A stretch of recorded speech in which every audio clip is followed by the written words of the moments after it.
My name's Sarah Louise, and I'm part of the Scottish Adult Adoptee movement. And today we're going to be listening to Dr. Josie Pearse. Josie is an artist and an independent scholar researching adoption history. She has been a writer of fiction and non-fiction all her life, sometimes working as an editor, a literary agent, and a coach. She's been a writer in residence and taught creative writing in prisons and community health settings. She's put together several collections of new writers' voices. So her recent work includes an opinion piece about stereotyping, adoptees, which you can find a link for that in the e-booklet on the social media that we send out, and included in your Eventbrite ticket as well. So she's currently collaborating with the Foundling Museum on an exhibit celebrating one adult foundling who made a difference. So thanks very much for giving up your time today and coming to speak to us. And we're all very interested to hear what Dr. Pearse has got to say to us. And it's over to you now. Thank you. Thank you so much, Sarah Louise. What a nice introduction. I have to say, I'm so honoured to be here and to start the day off. And I want to honour everybody who's arrived today. We made it this far. I want to celebrate the fact that we're all here today. I recently had a child born in my genetic family in Scotland. I live in London and I identify as English, but I have a Scottish genetic family. So when my niece told me she was having a baby, it took me about 20 minutes into the call to say, wait, is this child related to me? And my niece, she's very gentle. She said, yeah, it's through me because I'm related to you. And I started crying. It was just, I didn't know why. And afterwards, as is my habit, I wrote in my journal, they couldn't kill me. So there's a part of me that sees adoption, sees separation as a dying, as a part of me that was killed and resurrected. I don't know if I mean that. So this talk is quite personal, and I think so I will talk about my history with separation a little bit.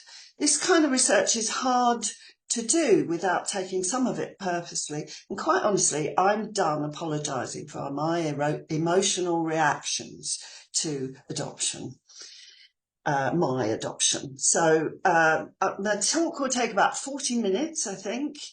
I'm going to talk about my research into adoption and separation. It's mainly focused on the first select committee of the three that eventually recommended the 1926 law that began closed adoption in the UK, in England and Wales. I very recently found out it's slightly different in Scotland, but many of the same principles apply.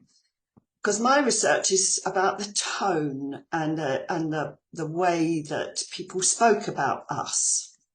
So I'll also take a brief trip into the ancient world to look at language and law, and finish with the writings of this particular activist, a foundling from 100 years ago, who's come to feel like a spiritual grandmother to me. So, first of all, me. I was adopted in 1957 when I was 19 months old. I knew my mother's nickname, but I didn't know where she'd gone. My records were closed. There was no way that I could know who I was before I was this toddler that was Josephine Pearse. It never occurred to me that my adoptive parents knew anything about my origins. I believed them when they said they didn't. But when my adoptive father died, among his papers, I found the adoption order with my first mother's name on it. So everybody says, well, they meant well, my parents. How many times has that been said to you, I wonder? It was a different time, they meant well. my adopted parents had always seemed open and honest because they told me I was adopted from the outset. The princess in stories was always adopted until I learned to read. So I still think of myself as a bit of a princess. But my real curiosity was piqued in my teens when one of my friends went to the General Register office to get her birth certificate for a passport. I remember this conversation as if it were yesterday. She came back and she said, "Jose, you don't exist. I went to look you up and there is no Josephine Pearse born on the 12th of June 1955. I didn't miss a beat in those days. I said, well, I don't have to go to double physics, do I, if I don't exist? And off I went. So the law changed and opened the records in England and Wales when I was 21, but I took another 10 years to decide to do this. I was just too busy living my life. I applied to the General Registrar and I was granted a half-an-hour interview about why I wanted to find my first parents. It's an idiotic question, really, but I told them what I thought they would want to hear. They gave me my birth certificate, which had both my mother and my father on it. So I think of what's called my search and reunion as an attempt to reassemble myself as who I really am. It caused a lot of disruption and eventually trauma for me in my adoptive family. I lost my adoptive mother's affections over it. My dad and I did okay, but when he died, my adoptive mother disinherited me in her will, and my younger sister, who was a genetic child of my parents, cut me out of her life for wanting the equality of inheritance that I had always been promised and felt entitled to as a child of the family. I lost my whole family. I had a stress breakdown. I was a writer, a teacher, a published novelist, but everything crumbled around me. I lost my job. And I went back. Somebody explained at the time, at the post-adoption at the time, they explained it was like a bungee cord, went straight back to the abandonment wound. Thank heaven for the welfare state. But I spent what should have been the most productive years of a woman's life living on incapacity benefit in poor housing, miserably trying to fix a situation that had been caused merely by trying to recover a sense of where I came from. My mother, when I found her, was unwell in a psychiatric hospital on and off with bipolar disorder, and the relationship was difficult, although there was love. I went to her deathbed and there was love. Post-adoption centre was a huge help in those desperate times, but it took me a long time to get back on my feet. I eventually got into a creative writing PhD program and began research to look at the effect of adoption in a novel. I got my PhD, yay! Changed my name for the first time on my own dime. I changed my name to Dr. Josie. So in my research, as I said, I looked for tone and character and atmosphere, and I soon realised that at that time there was no history of adoption.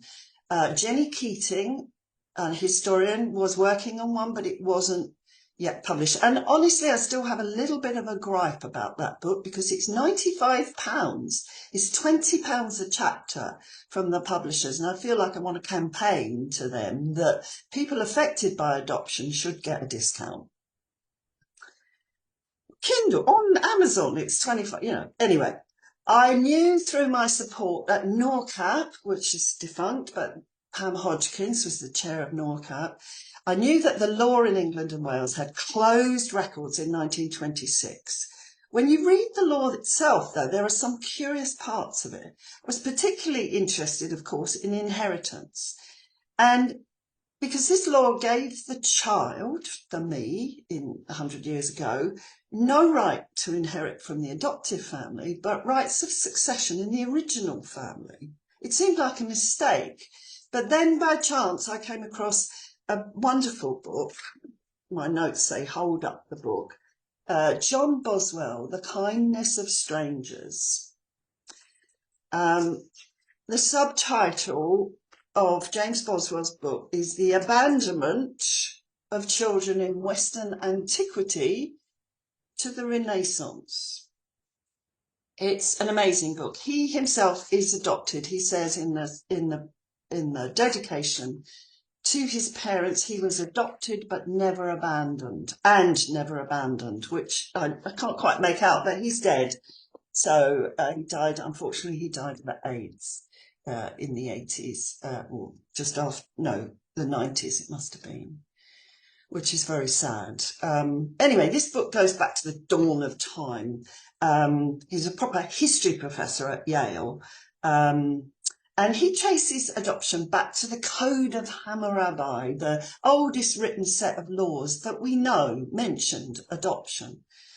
So I'll just read a little paragraph. Children were abandoned through Europe from Hellenistic antiquity to the end of the Middle Ages in great numbers by parents of every social standing in a great variety of circumstances. The rate of abandonment, and then he goes into detail about the rate, was so high. There's 1 in 4 children were abandoned at one point. And it goes down and then it climbs up again when Christianity enters the picture. And it was really important to me, having grown up alone with adoption, like I'm adopted, to find that I claimed this long line of abandoned children as ancestors. Ever since written histories began, someone's been dealing with this, with my way of being in the world, with our way of being in the world. And I started writing about it. Boswell gives a remarkable affirmation for fiction and imaginative literary in our history, in adoption history. He says, it's possible from the Roman Empire on, it's possible to compare as separate databases a large corpus of historical writings, laws, ethical treatments, narrative accounts, demographic remains, with an extensive imaginative literature. The juxtaposition discloses a surprising consistency, indicating that creative writings afford extremely valuable clues about many details of abandonment. So there we are. We have a long history. So you have characters like Oedipus put out on the mountain, famously, but in life too, there were so many of us in the ancient world, we were so commonplace that an actual social concern in Rome was that the citizens take care not to sleep with their own son or daughter by accident. There was also something which has also come forward that children who were put out, exposed to the fates, would either become prostitutes or they would be enslaved. And so ancient legislation protected the offspring of freeborn people in a slave society. If you were the child of a enslaved person in ancient societies, you had no possibility of connection. But if you could prove that you were born free, then you were entitled to freedom as an adult. And people left tokens with the children they exposed to this fate, to the fates for this specific purpose, just like 2,000 years later at the Foundling Hospital in London. So this ribbon, this half a coin, this scrap of fabric, this is who you are. This is who you belong to. And so coming forward 1,000 years very quickly to 1926, Christianity came in between, and and a lot of the fathers of the church were abandoned. The Venerable Bede was a care experience child. He grew up in a monastery after having been abandoned or relinquished by his parents. So this is the father of English history, so-called. So we're coming forward 1,000 years very quickly. The 1926 law follows the examples of the Romans in that inheritance and succession rights were not affected by a child's adoption. And I thought perhaps it's to protect the equivalent of freeborn men and women, in other words, those with a title in 1920s England and Wales.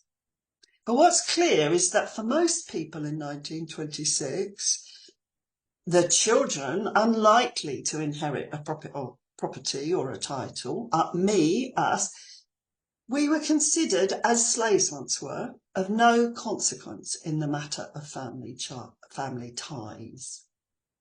So there was one law for them, one right for them, right, calm down. What's that calming technique where yeah. Yes. Before I leave the ancient, thank you. Before I leave the ancient world, I just want to pick up on a word that Boswell gives us, and it found its way into the title of the first title of the Foundling Hospital. He often calls abandoned children expositi. It's Latin and it means exposed to the fates. I think it's really powerful because it gives an accurate description of the psychological state that a surrendered child carries with her in life. In England and France, surrendered or abandoned children are conventionally known in terms of their recovery: foundling, enfant trouvé, and adopted. On the other hand, the Latin focuses on the surrender to describe the child. In Italian, gettatello means tossed out. And exposed, expositi in Latin. So we've become used to being adopted children and adults. But that's only half the story. We were also exposed children. We were severed from our parents. And just to finish this a little bit, in Moroccan culture, if a child is an orphan, you stroke their head to repair their connection with the divine. I had some Moroccan students for a while. Another book I find useful is called The Stork and the Syringe. It's a political history of reproductive medicine by Naomi Pfeffer, published in the 1990s. So she talks about, in the 1920s, the First World War, like all wars, had made a large number of orphans. War produces, on the one hand, a lot of single mothers, many of whom are struggling in poverty, and on the other hand, sterility. So infertility in married women whose men returned from war with venereal disease was one of those facts of life. And in the 20s, doctors treating infertile women were under no obligation to tell a woman why she couldn't conceive. If your fallopian tubes were blocked with scar tissue, for example, you weren't told that the cause could be your husband's sexual activities, with Mademoiselle from Armentières. You were given instead the stigma of being an infertile woman and you wanted to have a child. This was a campaign issue for the suffragists during the 1920s, but I call it was a mass gaslighting of the feminine. About 40% of women in the UK in 1926 were new voters. Mostly, I believe, more like, perhaps, this is a generalisation, perhaps more likely to be the women who would adopt than surrender the child. Given the property qualification for voting and the fact that you had to be married, unless you were a scholar, unless you had a degree from Oxford, then you were, it's likely. At the same time, people were talking about adoption being regulated. The eugenics movement lurked on the edges of polite discourse. Eugenics is a pseudoscience based on racist and misogynist opinions about who is fit to breed. And it hadn't yet found its beyond description, awful expression in Nazi sterilisation experiments and death camps. In the 20s, people were just talking about it as if sterilisation of the poor and unwieldy were something that the state could do. So the adopted people who were in for adoption, they meant well. They had good intentions. They were not the eugenics people. So lots of people wanting to adopt, lots of single mothers struggling, adoptions were unregulated, and baby sales were a source of concern to the church. And a series of select committees were set up between 1919 and 1925 for making recommendations to lawmakers. I'm only going to talk about the first one, but I'm currently reading the parliamentary debates around the second and third. The first one was the Associated Societies for the Care and Maintenance of Infants. They held a conference in November 1919, so 104 years ago. Theirs wasn't on Zoom. They appointed this committee to go forward and make recommendations to the Home Secretary. It was chaired by the Duchess of Bedford, whose ancestor signed the ladies' petition that got the Foundling Hospital up and running. They heard representation from religious and secular organisations involved in the care of women with or pregnant with children they could not support. Some of the organisations had been working with what they called friendless girls for centuries. One example would be the Fellowship of St. Michael, which I think has been going since the 1600s and survives today as a Sure Start provider. But there were many like it, including the big hitters. I'll read from Dr. Bernardo's organisation, the Dr. Bernardo's Homes submission. They said, this is Dr. Hudson, Superintendent of the Boarding Out Department. The term adoption is loosely used. One person offering to adopt a child means that he's willing to pay for the maintenance of it without having any personal relations with it. Another means that she's willing to receive a child, read this, into her house in return for weekly payments. In other words, boarding out. But here we're talking about the word to mean the reception of a child into one's own family without any monetary payment. The adopter taking full responsibility for it as if it were his or her own child. In this meaning of the term, Dr. Bernardo's Homes have always been opposed to adoption. And he goes on to give the following grounds. The other one I wanted to just give you a taste of is from the Duxhurst Farm Colony in Somerset. This was formed by Lady Somerset 25 years ago for the reception of inebriate women. So Lady Somerset was also, her ancestor was on the committee for the Foundling Museum. She says that during the war, the drink restrictions and the increase of employment has diminished the number of applications from women. But it's been determined to devote the greater part of the remaining space in their buildings to saving of infant life. They are against adoption. I won't read too much of that, against adoption. But I will read the people that were for adoption were the newly formed adoption societies. And I will read you Mr. Drysdale Woodcock. He is a piece of work. This is the National Adoption Society chairman. At the present time, this country is faced and has been faced for a long time with the prospect of a diminishing birth rate. It is I don't understand that. He means in the upper classes. It's a common experience that large families tend to be born to people who are least able by financial position, education and training to bring them up properly. It would be, he says in his view, in my view, I thought it was better, therefore, that the excess of these families should be taken by persons who really desire children and have not got them.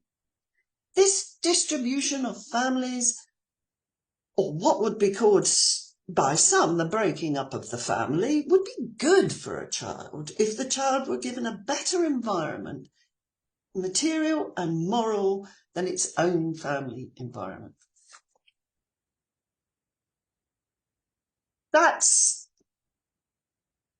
So we have a member of the privileged classes saying the poor are the poor because they're made like that, they're incapable of bringing up children. And he says a better environment is one where it's not unlikely that the man of the house has come back with a dose from France that he's unable to admit to his wife has made her sterile. So that's his idea of it says in my notes, calm down. Of course, so all of the organisations generally approved of allowing the mother's name of the child to be adopted not to appear in any records. Their good intentions were that anonymity might enable a new start for her without the prospect of her sin following her. One thing I really liked about this committee is that they included a foundling in the people that they asked for submissions. This anonymous foundling was listed as the author of a book called The Child She Bare. At first I thought this was a novel and I kept falling asleep as I read it. I sort of decided it was a terrible novel, but actually I now realise that's a PTSD reaction in me, that some of the things she was describing were so difficult. But here was, in this committee report, here was someone who really knew what they were talking about, and they were uncompromising. I am not in favour of the principle of child adoption, they said. Every child has an inalienable right to the love and care of its mother.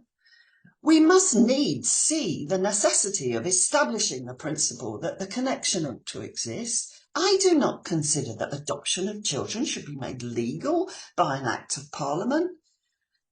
She suggests a temporary fostering at most, and if the family is merely poor, then special provision should be made pending the institution of a mother's pension. Now that took another 20 years. People were talking about a mother's pension. It took another 20 years for family allowance to come in England and Wales. The position of the child, she says, the position of the child in its natural family should be made legal, as there is no such thing as illegitimate children in God's creation. If allowed to become the general practice, the complete adoption, which means closed adoption, will create a hydra-headed monster for the future. The hydra is the monster whose heads grow back when you cut one off. And at the time, when I first read that, I thought I was fighting a hydra. Get off incapacity benefit and earn a living. How could you be so ungrateful to your adopted parents? And the biggest one of all, what's wrong with you? I loved this foundling.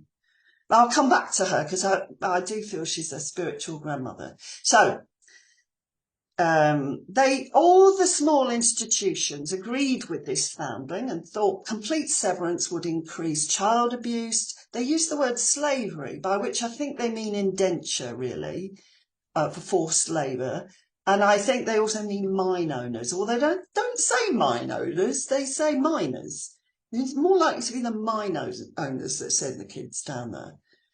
We won't go there. So that's how the committee started, which eventually became the law. Jenny Keating, in her book, the £95 one, says that pressure began to build at this time from adopting parents and the new adoption associations to protect adopters. So where do we get this sense that adopters need protection? I get a good sense of it in Hansard, in the parliamentary debates.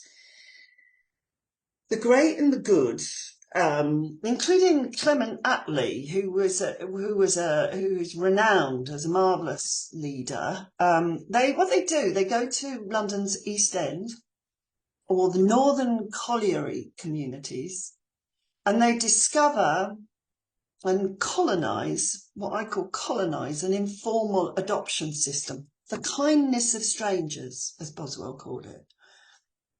So if there's a member of the community in an East End street, my adopted mother used to talk about this too, if she's unwell, or those drunken parents, for example, the inebriates that we've heard about, the neighbours will informally take the child on.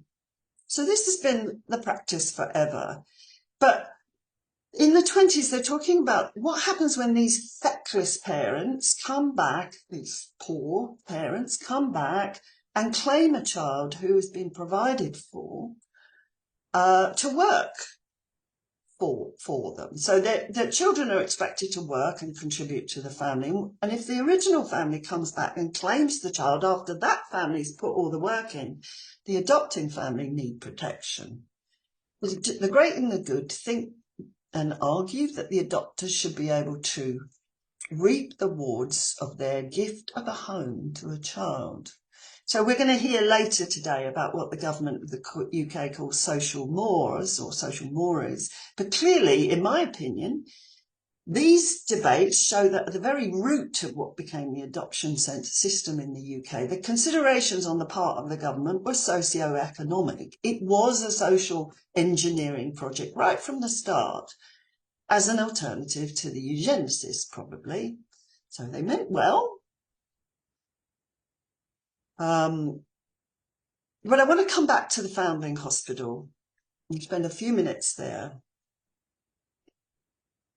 So along with the kindness of strangers in the East End and all the and everywhere and for hundreds, thousands of years, and all the different modes of adoption throughout history, there were varying degrees of secrecy, and separation. But at Foundling Hospital, the complete separation of children from their name and inheritance was a condition of entrance. I'm not sure that Coram set it up like that, but he didn't last long at the institution that bore his name. Unfortunately, they got rid of him. And in that institution, the institution became increasingly harsh. Even what appeared to be a general open call for exposed children turned out to be a way to find soldiers to go to war with France. So more social engineering. And the lawmakers of the early 20th century, for some reason, copied that separation of the Foundling Hospital. They went for the harshest option. Sometimes I was thinking it's strange to think I have such a lot in common with a foundling, but they weren't foundlings. They weren't abandoned without documentation. The mothers were known, but kept secret. So, okay, this is where I kind of go, I have to go forward to come back and yada yada. Some years ago, I have to credit people. Some years ago, I was really excited to hear a talk by Lem Sissay about Superman being an orphan, and all these fictional heroes were orphans. I identify as orphaned or exposed as well as adopted, and care experienced. So all these fictional heroes are just like big, everybody loves them, part of our culture, whereas real care experienced people have been dogged by the stereotypes of failure from early childhood. And it occurred to me that adoption is a form of care. But we've all been orphaned psychologically, whether our parents are alive or not. So at that talk, I met Rosie Canning, a care experience activist, who for her PhD, Rosie started looking not at fiction, but the real narrative of care experience writers in history.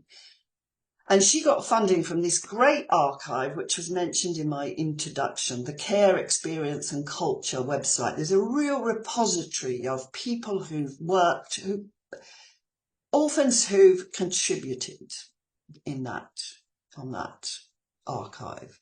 So she invited me to do a talk about the foundling author of The Child She Bare. And I said, really? That novel that makes me fall asleep? She said, it's not a novel, it's a memoir. So I'd been so focused on the submission to the select committee that I hadn't really read the book properly. Needless to say, I read it differently this time, 20 years on. And since then, Rosie and I have collaborated on presentations for the Care Experience book club and at the Foundling Museum History Conference.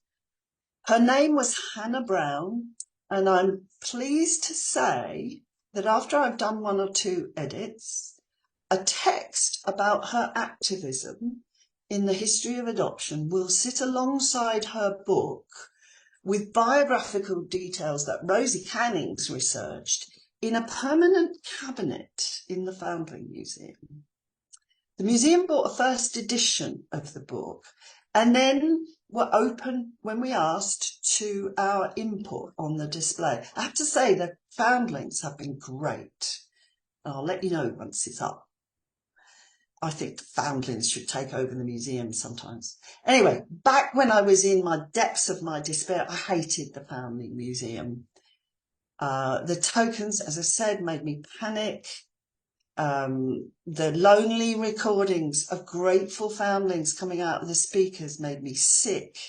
Even the loos in that place have locks that are sort of stupid, and it's hard to figure out how to do them. You end up thinking you'll be locked in there in some reality that isn't your choice. I was having these reactions, but I didn't want to go to another therapist and tell my story just to deal with a museum. I knew I was angry at being pathologized with things like attachment disorder or learned OCD. These are not my disorders. The authorities created this hydra-headed monster that I'm fighting. I'm not disordered. I'm having a reaction. So when I got the chance at this Foundling Museum History Conference to tell all these respected and mostly not care experience or adopted historians how I felt when I visited the museum, oh my God, I spoke truth to power. And I tell you, it was a leap forward in my healing that I have been looking for a long time. I see it as a kind of decolonizing. We need to decolonize institutions and assumptions and well-meaning question. I have a new thing I'm saying. When lovely people say to me, so what would your solution be then? If you think that complete or closed adoption is wrong, what would you suggest is done? And I say, not my job. You need to figure that out. The adults need to figure that out. My job is to give information and to advocate for the psychological well-being of the exposed child, which includes the child within me. So thank you for asking me, and thanks to Fiona for asking me, to Jeannot, one of the mothers who I know is here, for giving me help with the difference in Scotland, and to Rosie Canning for all her encouragement and support and research, and to you all for listening, and I hope you enjoy the rest of the conference. Thank you, Josie. Honestly, thank you. It's been wonderful to hear your words. It really has. I've been doing so many different things on this computer. I'm catching up. So as everybody's applauding, okay, I'll let you all applaud. Great, thank you. Thank you, Dr. Josie. That was lovely. Thank you so much. Oh, we get lots of applause and hearts coming up. Means a lot. Thank you. Oh, would you mind, Dr. Josie, if you could just remind us of the books that you quoted to us? Yes. That would be really good. Yeah, I managed to get some of them in the links, but in case we've missed any, that's a good idea. Shall I write the titles in the chat as you know when other? Yeah, that would be great if you could do that. That would be brilliant. So, Kindness of Strangers by John Boswell. That's the one. Okay. Kindness of Strangers by John Boswell. The Stork and the Syringe by Naomi Pfeffer. And yeah, the select committee stuff is online. And I'd skipped over Nancy Newton-Verrier talking about socio-economic, but she's our adopted grandmother, I think, or the adopted mother for me anyway. So most people know her. Yeah. Absolutely, yeah. And can I just, I've got a personal question to ask, because obviously I've been following you for a while. How are you personally feeling about your next venture with the Foundling Centre and where that's going to be going for you? Because I think, that's your next step, and it's lovely to see, to hear how that's going for you. Yeah, thank you. I got sort of stuck in a perfectionism. Like everything I've said to you, I've had to sort of chisel down to 350 words for the casual visitor to the Foundling Museum. So getting all that into, it's actually 450. I went over. Yeah. Thanks to the curators. How do I feel about it? I'm not sure yet. I mean, I'm really looking forward to when they put it up. It's not up yet.